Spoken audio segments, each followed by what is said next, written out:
Welcome to Abstract Essay, where ideas take shape, thought find depth, and every conversation explores the art of thinking beyond the obvious. And today I have my special guest. He's the author of the book, The Art of Compassionate Business, none other than Mr. Bruno Cignacco, as well as a TEDx speaker and, of course, a lecturer. Thank you, Daniel, for the invite. Welcome, Mr. Bruno on Abstract Essay. And can you please introduce more about yourself that I But thank missed? you, thank you, thank you for the introduction. I'm a university professor. I'm also a consultant. I have been advising companies for more than 30 years on international marketing, but also on compassionate business lately over the last 5, 6 years. And thank you so much for sharing your knowledge and wisdom to the world, Mr. Bruno. Thank you. Compassionate with business, two words often seen as opposites. What was the core compelling insight that convinced you to this concept not only belong together but are essential for the future of enterprise? Very interesting question. I read an article a while ago in Harvard Business Review that was about developing strong relationship between employees and other colleagues in the workplace. And I was intrigued about this because I saw that this article didn't talk about the traditional topics related to business, such as strategy, tactics, or, for example, business models. But this article focused more on building strong bonds within the workplace and also between the employees and other stakeholders such as customers, suppliers, and so on. And I was so intrigued that I wanted to know more, and I started researching on this topic of how you can build robust, strong, long-term relationship with the stakeholders. And this was coronated a 3 year process of research with my latest book, The Art of Compassionate Business, that was published the first edition before the COVID and the second edition in 2023. And according to research, I observed hundreds of cases of companies that can be human oriented. This means that they are kind, they are supportive, they are appreciative, they are generous with different stakeholders. Stakeholders are individuals and groups with interest in a company internally, employees and management, and externally, for example, customers, suppliers, community members, business partners. This company can be very supportive with these stakeholders, and at the same time, they can be profitable, they can be innovative, they can be productive. So this that appear to be an incompatibility is not such incompatibility because I saw hundreds of cases of companies, and there is a lot of research studies that corroborate the fact that company can be human oriented, supported with people, and at the same time, very effective with these key performance indicators such as market share, sales, profits. So, and what I saw is that in business, there are two main aspects, what I call the quantitative aspect of business, what can be measured, what can be counted precisely, for example, market share, profits, sales, and the qualitative aspect of business, what cannot be measured precisely, what cannot be counted, but they are very important factors for developing this strong relationship with stakeholders. And the qualitative aspect of business are support, compassion, generosity, gratitude, kindness, loyalty, camaraderie, trust. These factors are fundamental to build a network of robust relationships with the stakeholders that will help the companies achieve the quantitative aspect of business.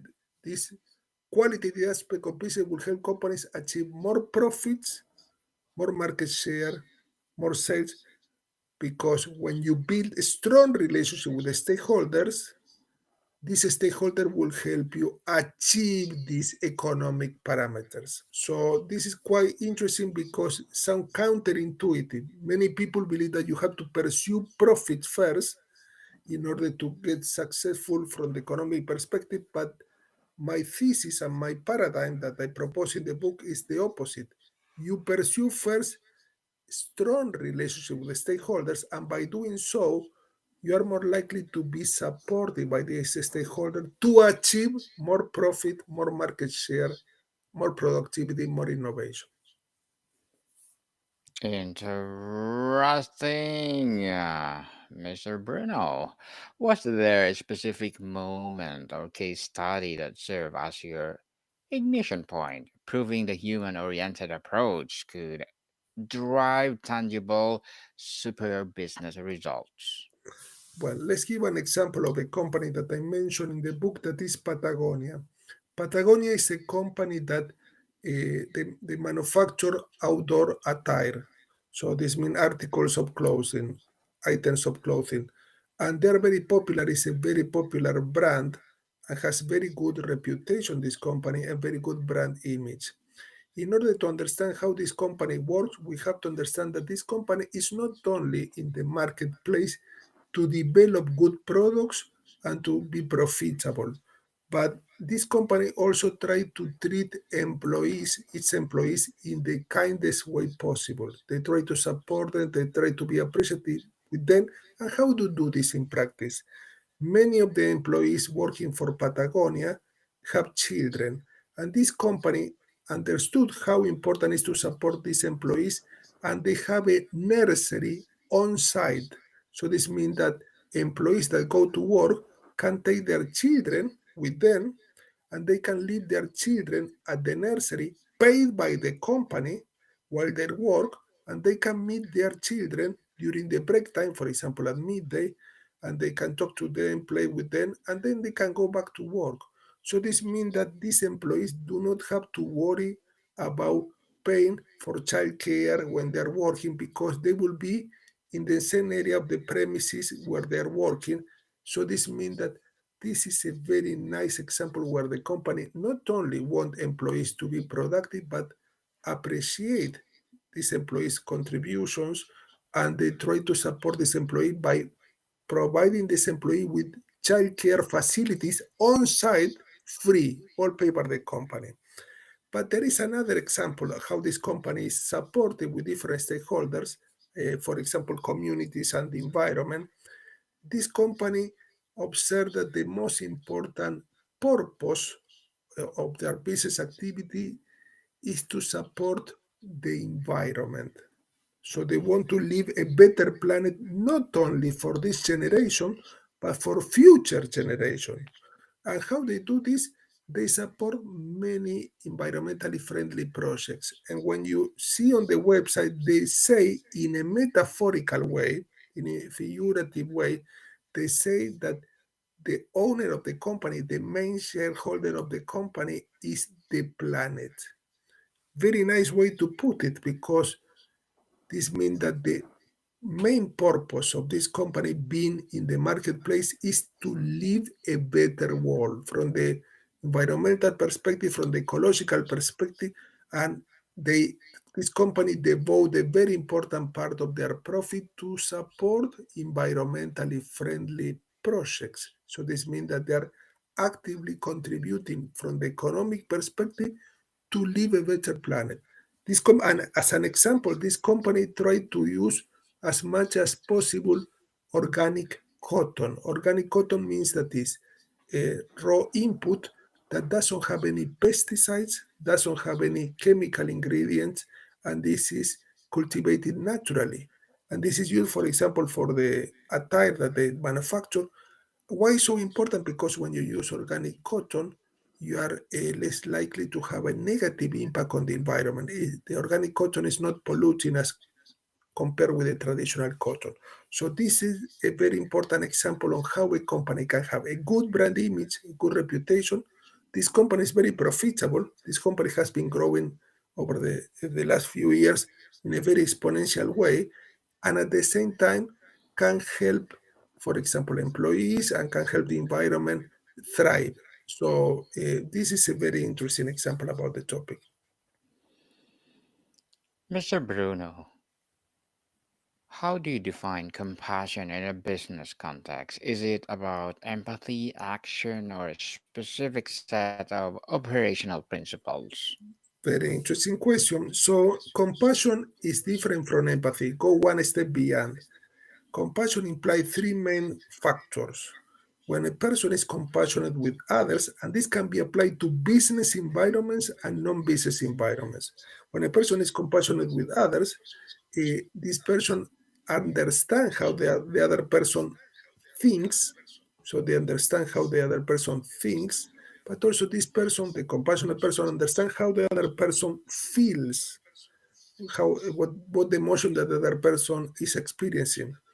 And also at the same time, a compassionate person try to support others, especially when they face difficulties, when they face challenges. So let's give an example. Let's imagine that the manager has an employee that is very challenged with, for example, some relatives that are ill.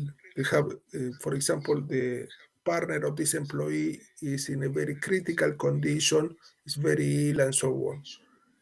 If the manager is not compassionate with this employee, the manager will require this employee to attend the workplace, to come to work all the same, because they will say, you know what, there is a contract here. We have to come, we have to meet deadline, we want you at work, we want you at the offices or at our premises, so you cannot be absent. This manager doesn't understand how the employee thinks, how the employee feels, and this manager don't try to support this employee. Instead, when the manager is compassionate, the manager is likely to have a talk, a one-to-one talk in person with the employee. Will try to find out more how this employee is affected by this relative illness, how they are challenged from the economic and emotional perspective. Try to connect to this employee also from the emotional perspective, understand how this employee feel, how they think about this, what difficulty they face, and will try to support them. How they will try to support it in a very concrete way, in a practical way. They will try to, for example, allow this employee to take some leave. They don't push this employee to go to work. They will say, you know what, you can take 1 or 2 weeks off, paid by our company. We will try to support you, try to sort out the problem, try to support your relative that is ill, and we will try to support. You can work from home if you can in a flexible way. We can connect through video conferencing, and you can do the work in a very flexible way. You see, in this case, when the manager is compassionate, this employee is more prone to feel supported by the company, will feel that their work is appreciated, and also will feel that the workplace is much more friendly and supportive, and will have a better image of the manager, but also of the company itself. And is more prone to remain in the company, is more prone to keep on contributing to this company in a meaningful way. Why? Because they feel supported. They feel that the company has a heart. This company is not only looking for profit, but it's also caring Mm. for people, especially Mr. this. Bruno, in yes, Mr. Bruno, in a profit-driven world, how did you grapple with the potential skepticism that compassionate business is just a soft, philanthropic concept rather than rigorous strategic framework? Very good, very good. Many managers and many CEOs and business leaders observe that this could be about being nice, or could be in many cases being compassionate could be appear like being weak, but it's the opposite. When you are compassionate, you are showing a very supportive and a strong standpoint, in a way that you are appreciating the most important resource that any company has, that is the human being. The most important resource of any company is not artificial intelligence, is not technology, is not money, is not information, but it's the human being. When a person is compassionate with others in business and outside business, they are supporting the most important resource that is another human being. Why this is so important? Because employees, customers, suppliers, all human beings can help companies generate more profit, generate more sales, generate more innovation. And these human beings are meta resources. They are resources that will help company bring about other resources. Human being will help the company develop new products, innovative services, new business models, new systems. When we support the human beings, we are more likely to have better reputation, better image before the society, but we will have also we will convert this company into a magnet to attract more talented employees, high quality investor, conscious customer, and this will contribute exponentially to bringing about more profit, more market share, and more sales. There is an interesting study that I want to mention briefly that Go ahead. observe that when a company is supportive with the employees, is kind and generous and appreciative with employees, this company bring about higher employee satisfaction, higher customer satisfaction. Why? Because employees that are satisfied tend to bring about better customer satisfaction, lower absenteeism, employees want to go to work, lower stress level, lower turnover, more productivity and more innovation. And this impact positively on the bottom line, which means profits. Yes, profit itself. So, what is your process for identifying and validating the main principles? Did you study existing companies, derive them from philosophy, or combination of both? Well, what I observe is when I analyze a specific company as a consultant is I try to analyze if in this company there are factors that prevent this company from being compassionate. What are examples of these factors? For example, in some company you see a lot of busyness. People are continually busy. They're continually doing things, performing activity. They don't have time to connect. They don't have breaks in between projects, in between activities, and they cannot connect to, for example, in the workplace to colleagues in a much more personal way. I observe companies here, for example, in the UK, where employees have hundreds of commitments a day and several meetings a day, and they don't have time even to connect to colleagues, to have a break, to have lunch, to talk about their past weekend, their activity, their family. And this is very important situation because when the company is only prompting employees to focus on business activities and employees do not know each other on a personal level, they are less prone to cooperate, they're less prone to trust each other, they're less prone to work in a very collaborative way. But what I also observe is that there are no signs in a company of fear.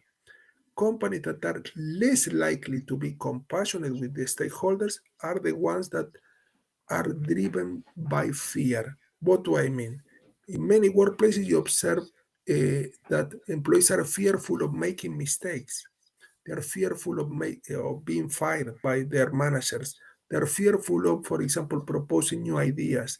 They are fearful of being outpaced by colleagues. And when you feel fearful in the workplace, you are more prone to feel stress.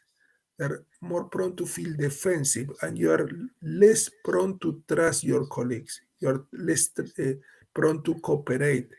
And this, you're also less prone to be compassionate with your colleagues because you feel defensive, you feel reactive. You are in a what they specially call the freeze, fight, fly mode. This means that you feel threatened. uh, we have when I see companies with these pockets of fear within the workplace, I advise them to eliminate this fear-based environment very gradually. For example, what is a very practical solution? If the employees are fearful of making new proposal, I suggest that this company should implement a suggestion box. A suggestion box is, for example, a little box where employees can leave their proposal, maybe signed or anonymous proposal, so that they can suggest new ways of doing things. For example, new ways of interacting with customer, new ways of developing new products, new ways of delivering the product to customer, and so on. When you eliminate fear, people are naturally prone to connect to other in a much more compassionate way. And when people feel at ease, they don't feel stressed, they feel supported by the company. Research has shown that people are more prone to be innovative, to be creative, to be productive. Why? Because people want to contribute to this company in a meaningful way. In a meaningful way, so Mr. Bruno, tell us, were there any surprising or counterintuitive findings from your research that challenge your own assumption about what makes a business truly human oriented? Well, a very interesting question. A very interesting and surprising conclusion that I observed from my research is that counterintuitively, when companies are more generous, they tend to become more successful from the economic perspective. Many companies believe that they have to act in an opposite way. They say, we cannot be generous. We have to be the opposite. We have to reduce costs. We have to reduce the salary paid to employees. We have to reduce the cost of producing goods. We have to provide customer with fewer benefits. But this in practice work in the opposite way. When companies are generous, for example, they pay higher salaries to employees, they give customers a lot of benefits. For example, imagine that the company is selling computers, and every time that the company sell a computer, they will provide this customer with incentive, free incentives. For example, delivery free delivery of this computer, a training course free, paid by the company, so that the customer can know how to use this computer. This company is more prone to create loyalty toward this customer, toward this employee. Why? Because this stakeholder will feel compelled to reciprocate. They will feel that this company generous, has been generous with them, and will feel uh, prompted to reciprocate. Imagine a customer that is receiving a lot of benefit from this company. They only wanted to buy a computer and they receive free delivery, a free computing course. Well, this customer is more prone to leave positive reviews, and recommending this company to other potential customers. Is more prone to become loyal. Why? Because if they have to buy a computer in the future, this customer is more prone to choose the same company that has been generous with them. So this means that the conclusion from my research is that generosity begets more generosity. When a company is generous, with customer, with employees, with community member, with supplier, they tend to bring about a positive cycle of generosity. And companies, to conclude this point, a company can be generous in two ways. Can be generous in a tangible way, for example, providing customer with, for example, concrete benefit, for example, free courses, and for example, reducing the cost of delivery or delivery free of the products to customer um, address. But also the company can be generous in a very intangible way. How? Let's imagine a company that is generous with the employees, and this company might provide with intangible positive thing to this employee. For example, free mentoring scheme, or free coaching for this employee, or free psychological support with this employee, or free advice, free training courses. These are intangible things that will benefit customer significantly, and not necessarily they imply higher cost for this company.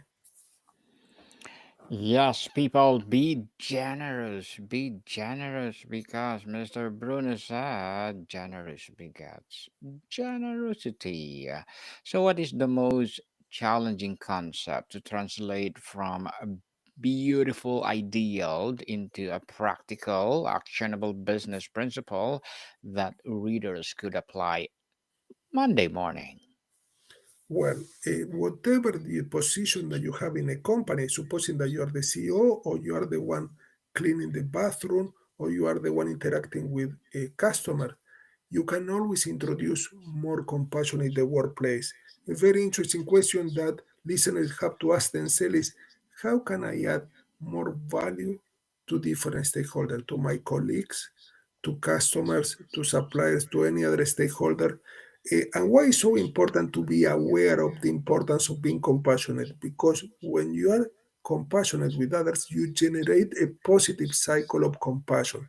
You are more prone to develop within the work environment what the expert call a psychologically safe workplace, a workplace where people feel at ease, they feel supported, they feel trusted, they can give their opinion, and they know that they will be supported and assisted by colleagues and management eh, when they face difficult times. And we saw, according to research, that when people feel supported, they feel at ease, they do not feel stressed, they are more prone to connect to others, for example, customers, suppliers, in a much more positive way and build strong relationships with stakeholders.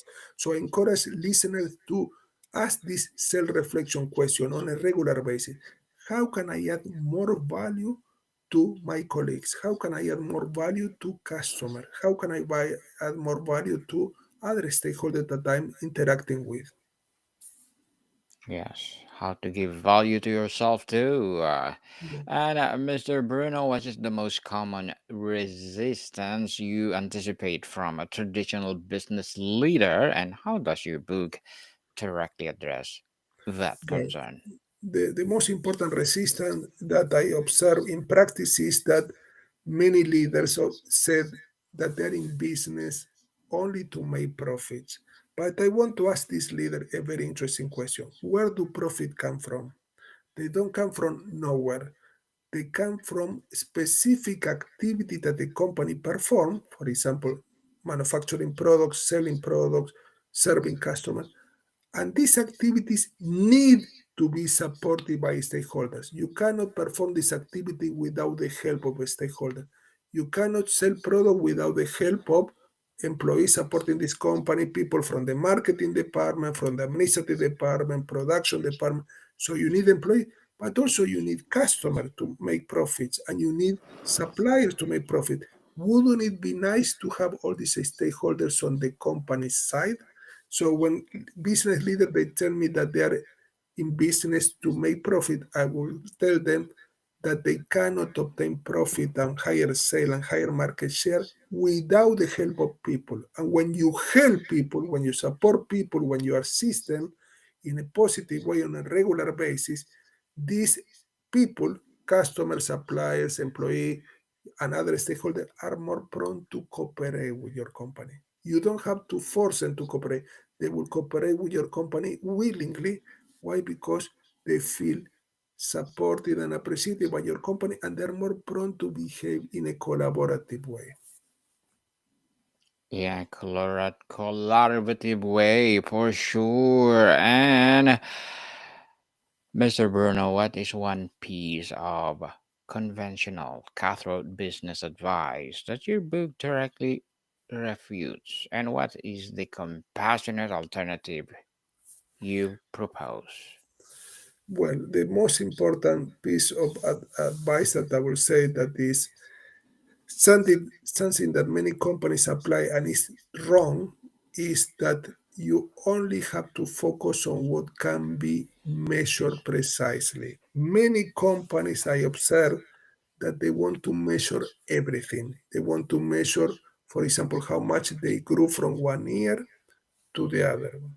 For example, they want to check how the sales grew from one year to the other one, how profit grew, how costs were reduced from one year to the other one.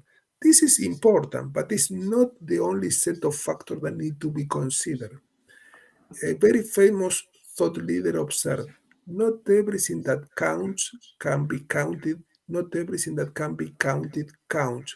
What this leader said, in simple terms, they say that there are things in business that cannot be measured precisely, but still these things are important. What things are we talking about? We're talking about a very important principles such as generosity, gratitude, compassion, kindness. These things cannot be measured precisely. You cannot say, oh, I'm 20% much kinder this year as compared with the previous year. Cannot be measured as profit in the same way as you measure profit. But these principles, compassion, generosity, gratitude, are very important to build these strong bonds, this strong relationship with the stakeholders.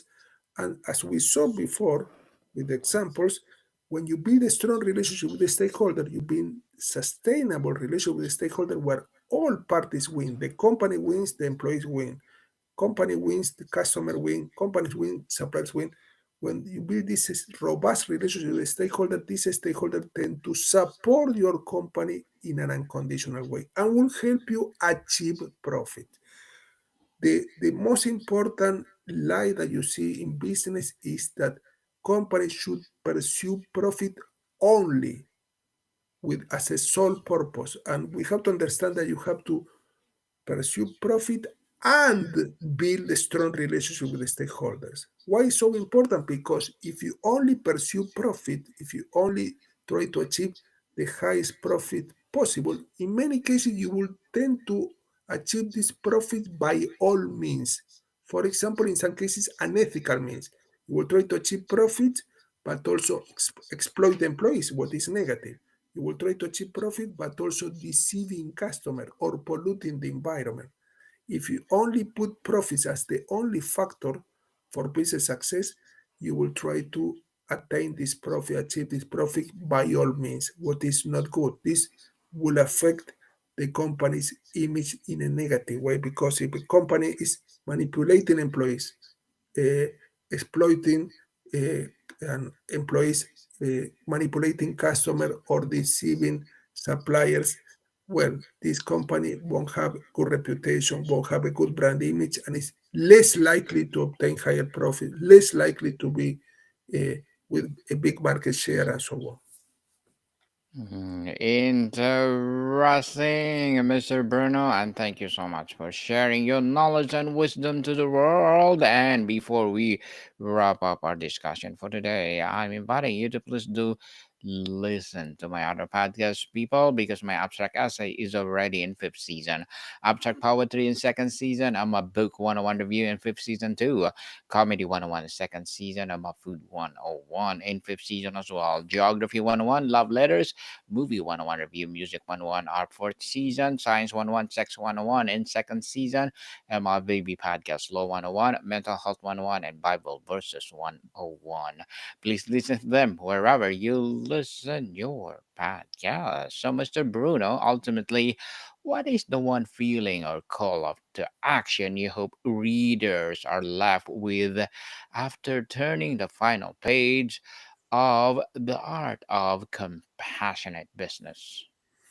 Well, the most important insight that I can provide listener with is to pay attention to relationship. When whatever your relationship with an organization, a company, an organization, you have to understand that you have to build this strong relationship with stakeholders in a way that you are more prone to generate cooperation, more trust, a positive cycle of generosity, a positive cycle of appreciation. And when you do so, you will bring about these positive ripple effects that will uh, generate a better workplace, a higher economic indicator, higher profit, higher market share, higher sales, and will bring about a higher state of well-being for all people involved. And Mr. Bruno, can you tell us about your other book, Well, the other book is Marketing? International Marketing, and International Marketing is a book about strategies. It's a much more traditional business book, a book about strategies that are that company can implement when they want to, for example, to access foreign markets with their product and services. For example, when they want to become internationalized. This book provides a lot of insight about how to reach uh, uh, cross-cultural markets. For example, so let's suppose that the company is based in country A and want to enter country B. how they take into account, for example, cross-cultural differences, how they have to adapt their packaging or the, for example, labeling, or how they can negotiate with different buyers suppliers from other countries in a much more meaningful way and build a strong relationship with stakeholders also all the same. International Marketing Fundamentals of International Marketing is a book that has been translated into many languages and bring about the basic, the foundation of internationalization, the process of internationalization, which implies a company gradually connected to other markets, other countries. This book also provides a lot of information about and knowledge about how to, for example, estimate the right international pricing, how to build a product that comply with the international legal regulations, and also uh, cultural preferences that vary from market to market. From market to market. And thank you so much for sharing your knowledge and wisdom to the world, Mr. Bruno Cignacco. Thank you, thank you, thank you. So, can you please invite our listeners to support your books, your advocacy, or whatever projects that you're doing right now? Thank you very much. The listener can find my latest book, The Art of Compassionate Business, in its second edition. That is a white cover that was published by Routledge in any bookshop, online or offline. For example, Amazon, they can find this on Amazon, but they can find in any bookshop online worldwide. It's a book that is sold all over the world. All over the world. Yes, people, let's support Mr. Bruno Cignacco because if you support him, for sure, more and more empowering books like this to come. So, Mr. Bruno, thank you so much for your time. Thank you very much, Ben. Marika, people, see you soon.